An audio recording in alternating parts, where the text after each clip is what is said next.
those of the program producer and are not endorsed by this station. Opinions expressed are not necessarily those of radio station KMET, its management, employees, or affiliates.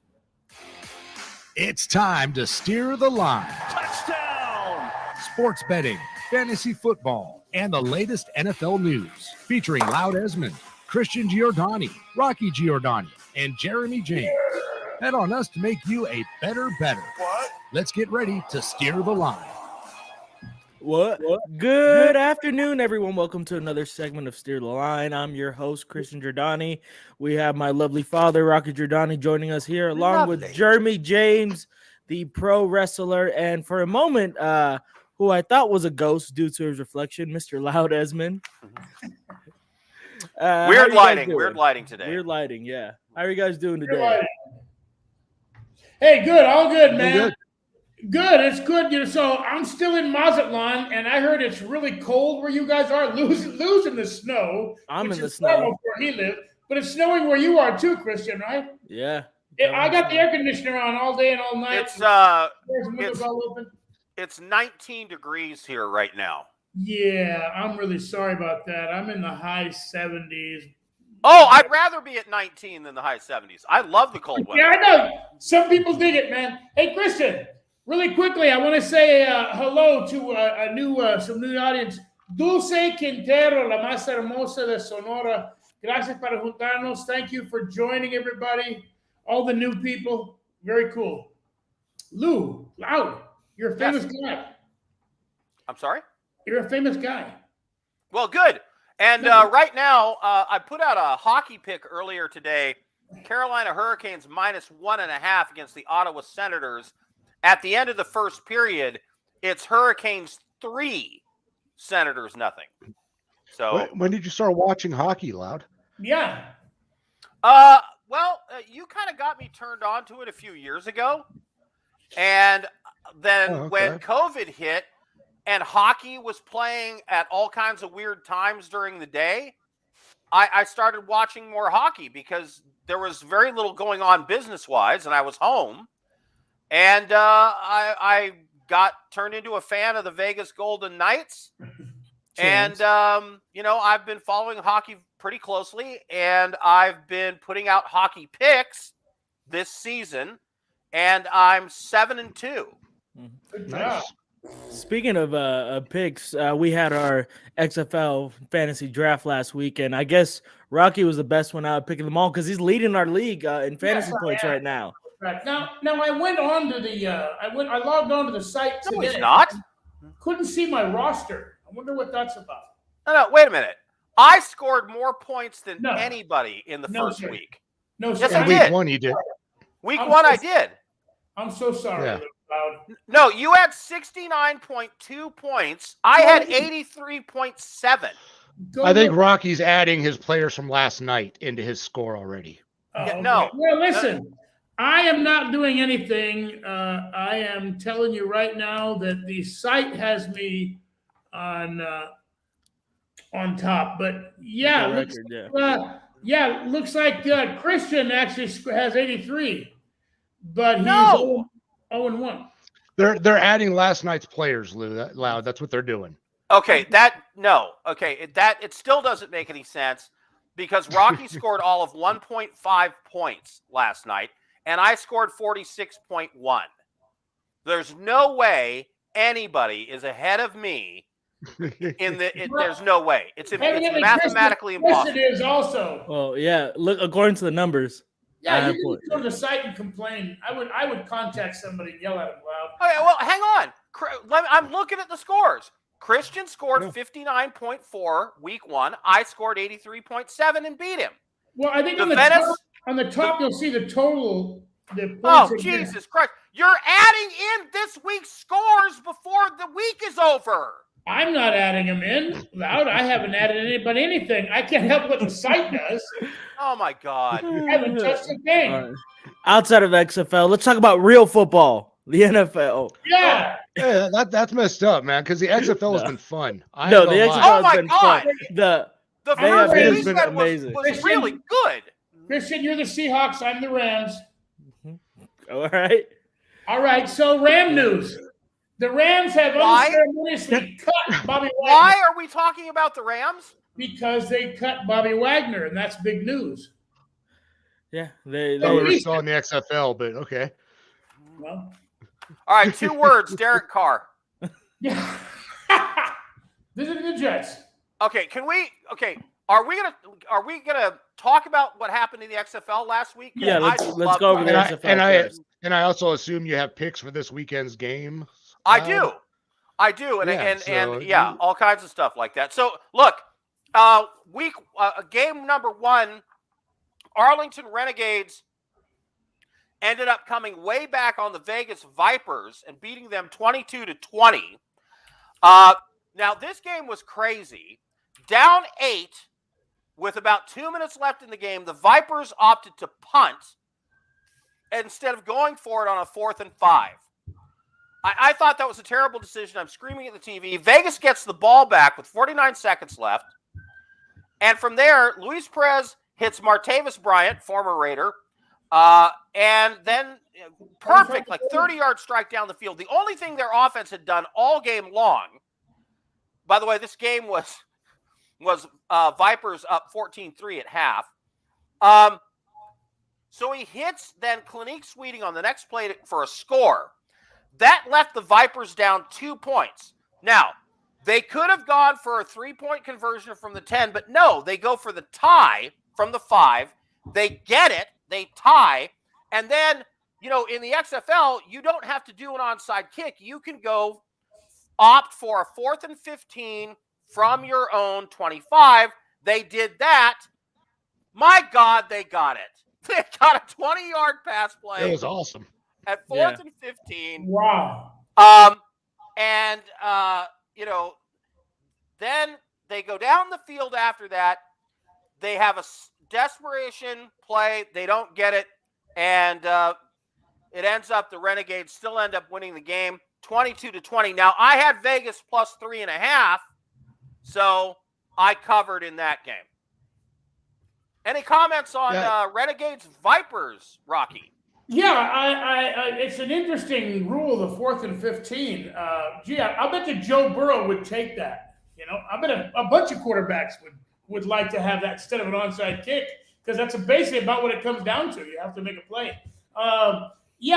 Look, I'm going to wait until a few games have developed before I really get into my weighing into what I think is going to happen in the future. But I think the Vipers played better than that, and I think they should have won that game. We'll see how it pans out. They were supposed to be one of the better teams in the XFL. They were up 14-3 at half. They looked like they had the game well in hand, and then they just collapsed. Yeah. They played a lot like the Raiders, Jeremy. Maybe it's the second time you mentioned the Raiders after asking me why we're talking about the Rams. I mentioned the Rams because this game was played in the same stadium as.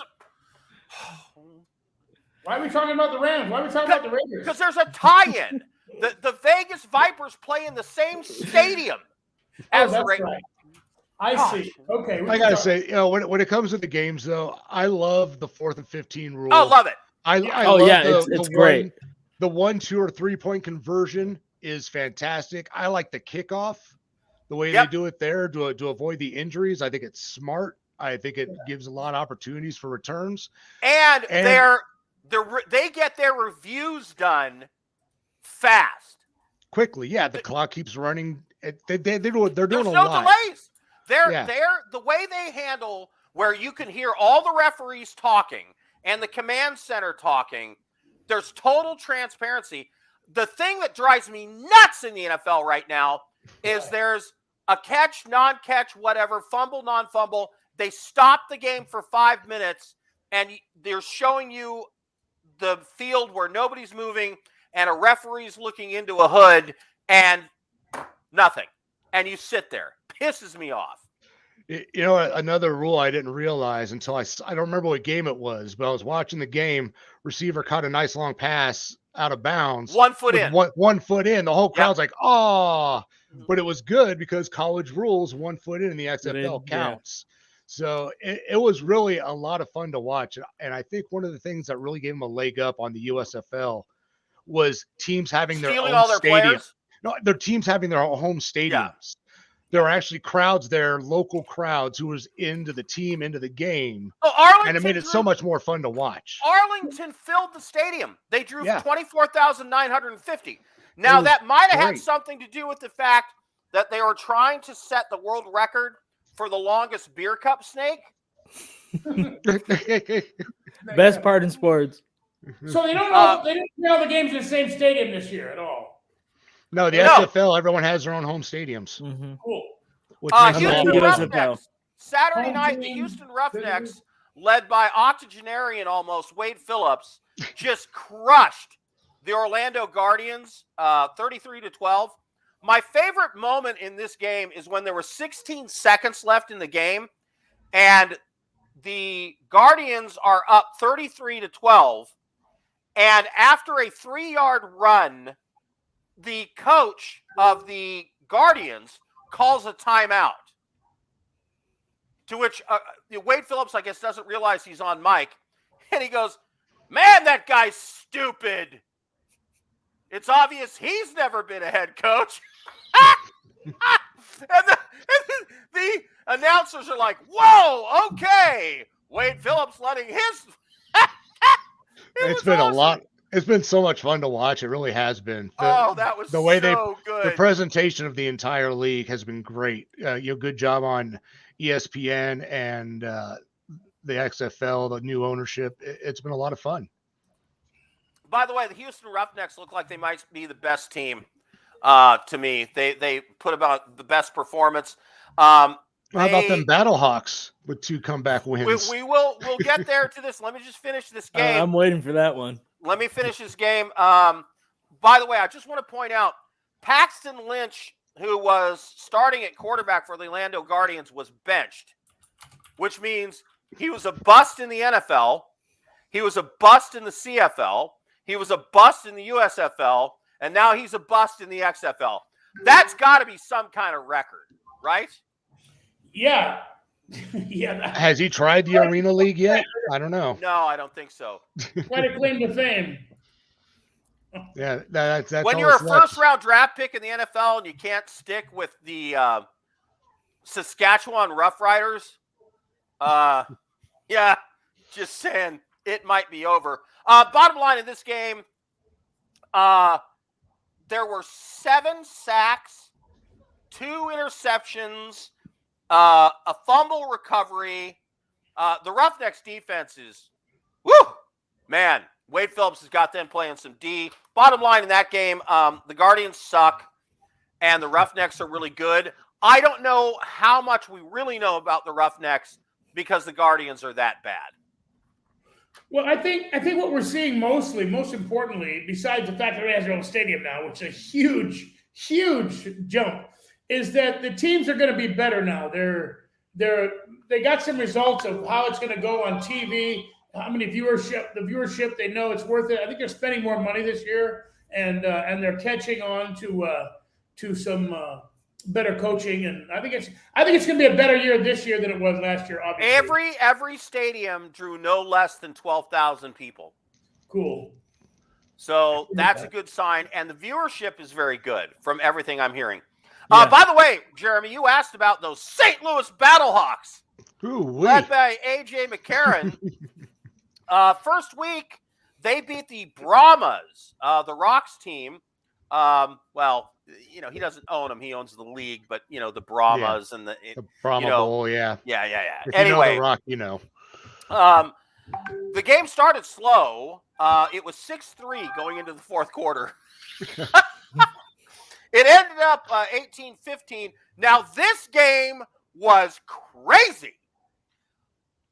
So, with time going away in the fourth quarter, McCarron, who hadn't done anything all game, hits Marcel Aitman, puts him deep into San Antonio territory for like a 30-yard gain. He scrambles, gets a new set of downs, and then he hits Hakeem Butler for the touchdown. And then they've cut the lead to 6. So you think, oh, all right, they're going to kick the extra point, and then they're going to do an onside kick or go 4th and 15. Nope. They go for 3 from the 10-yard line, and they get it. So now they're down 3 points. And they go for the 4th and 15, and they get it. And then they collect. The drive is sort of stalling. McCarron gets hit on a 3rd down, and they get a roughing the passer call. He leads the Battlehawks down the field, and do they go for the field goal and the tie? No. They go for the touchdown, and they get it, with Kroll again scoring the touchdown, and St. Louis ends up winning that game, and the final score was 18-15. By the way, I had predicted the Battlehawks to win that game -2.5. It looked like hell the entire game. And then in the last minute 25, I get a backdoor cover. So that was, man. Sweating them parlays really make it fun, don't they? Some bumps in your chest. The ending of that game was crazy. No, it was a great game. It's everywhere, too. Everywhere I'm on social media, Twitter, Instagram, Snapchat, TikTok even. I just keep on seeing their comeback on every sports organization. ESPN, Fox News. It's this league has been getting a lot of buzz from the Battlehawks. That game, traction. Definitely. That game, that finish was exactly what the XFL needed week 1. Yes.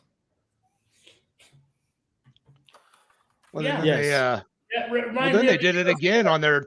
Okay, we'll talk about. Okay, you want to go ahead and talk about the Sea Dragons and Battlehawks game last night now? That game ended up Battlehawks 20, Sea Dragons 18. Jeremy, go ahead. Oh, no, I was just saying that, the Battlehawks did it again last night. It was a debut of, XFL Thursday Night Football. And we got oh my God, do we love Thursday Night Football? I was fired up for it. I was like ready I was getting all ready for it, turned it on. It's like football Thursday night. We got another great game, another great ending. And there's going to be more Thursday night games and Monday night games. I didn't hear about Monday night. That's crazy. Yeah, there's going to be a couple Monday night games too. Very cool. I'm digging it. I am on board with the XFL. Yeah, it's great. And with the ESPN and Fubo TV deal they have, it's going to be really good for the league. They're going to be very close and, content with the NFL, I think.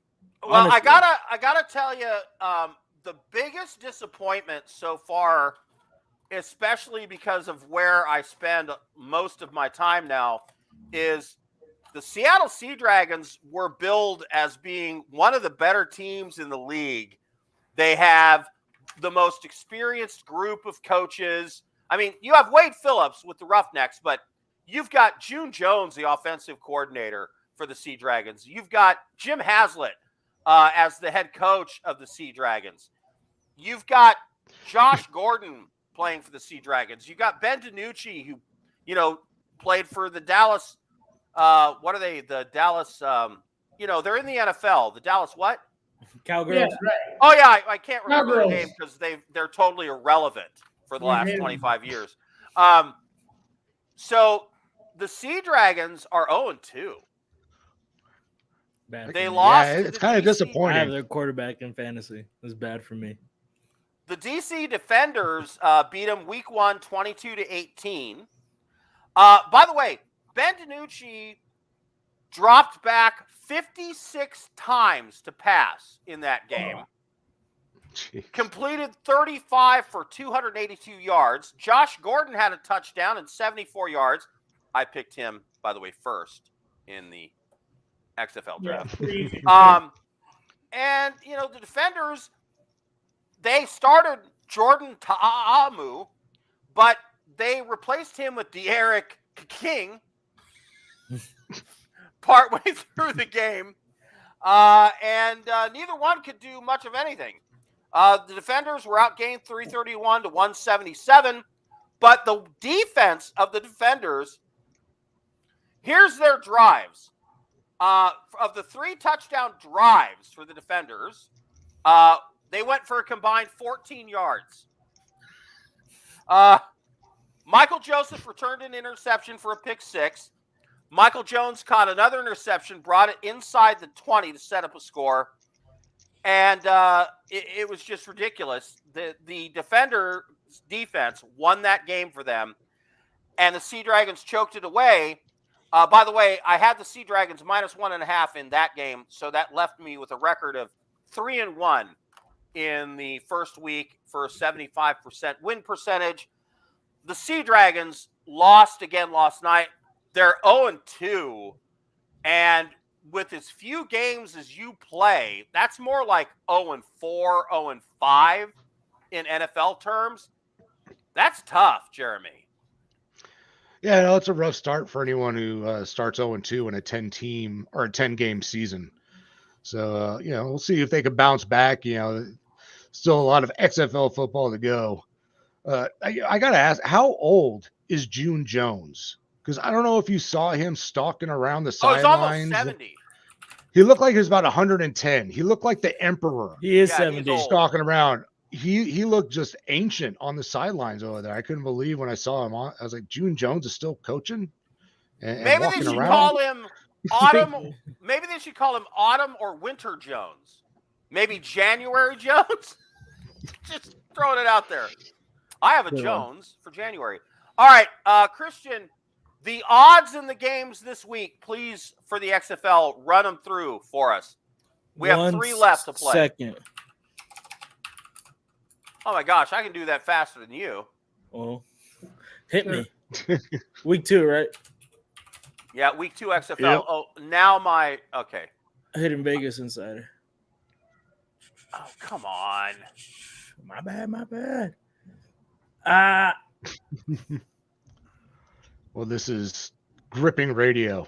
Yes. Hang on, this is- stand by. All right. Send some, While we're doing- send some notes to each other. Tomorrow there was only one game, 4 o'clock Pacific time. DC Defenders go to the Vegas Vipers. The Defenders, of course, they are 1-0, having beaten the Sea Dragons, which we don't know how much that actually means anymore.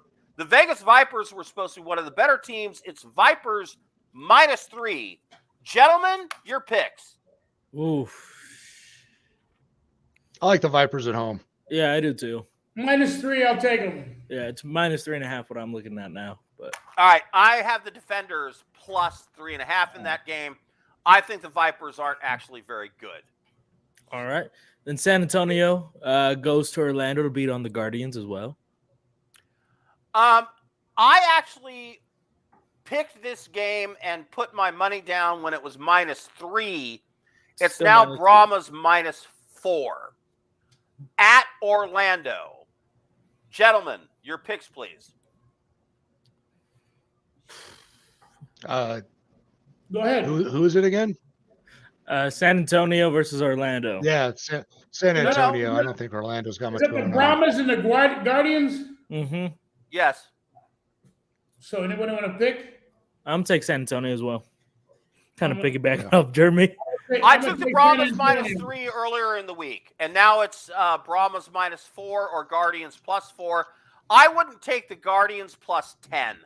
Right, I'll take the Brahmas up to -5, and then I'll start thinking about not betting it at all. But I like the Brahmas. The only thing is, Paxton Lynch was so horrible, and they've now benched him and cut him, that if they start a different quarterback, will they be that bad?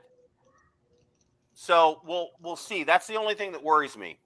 And then the next game on the schedule on Sunday is at 4 p.m. The Arlington Renegades and the Houston Roughnecks. This is a battle of two 1-0 teams, the two probably best-looking teams. It's a battle of Texas, and it's now Renegades +5, Roughnecks -5. I like the Roughnecks. Yeah, I'm gonna go with the Roughnecks. Rocky? Yeah. Okay. So it's a little hard to after 1 week, to say, oh, these guys are really. They look at Wade Phillips doesn't look like a really good team, but I would go as far as to say I don't like him -4.5. It's just too many points. I would say Renegades on the money line. Arlington Renegades, Vegas Vipers 22-20. Battlehawks 18, Brahmas 15. Defenders 22, Sea Dragons 18. There was only one game last week that went over 4 points, and that was Houston beating up on the Guardians, who started Paxton Lynch at quarterback. I don't like anybody plus any more than 3 points, 3.5. Minus, I'm sorry. I'm going to go Arlington plus the 5. 1 minute. Yeah. All right, everyone. All All right, Christian, take us out, buddy. Go ahead, Jeremy. You want to let Rocky say what he wanted to say earlier? Sure. Go ahead, Rob. Go About ahead. the Rams? What's the news? The Rams have released Bobby Wagner. Yeah, Rams released Bobby Wagner, save $5 million a year. Christian, Tennessee released a bunch of people. Save $5 million a year. All right, Derek everyone. Carr. All right, everyone. Thank you for Is that the listening only to the reason line. they- Along with that NFL recap, we also have the Packers saying they're discussing with Aaron by the Rodgers, way, and he will Aaron not be Rodgers, returning. Aaron Rodgers has done his Puxtatani fill. He's gone. He's done, man. All right. He's out of Green Bay. For more XFL and NFL news, watch us next week on Steer Line on KMT 1490 AM. We'll see you next week. More fun than we should be having, honestly.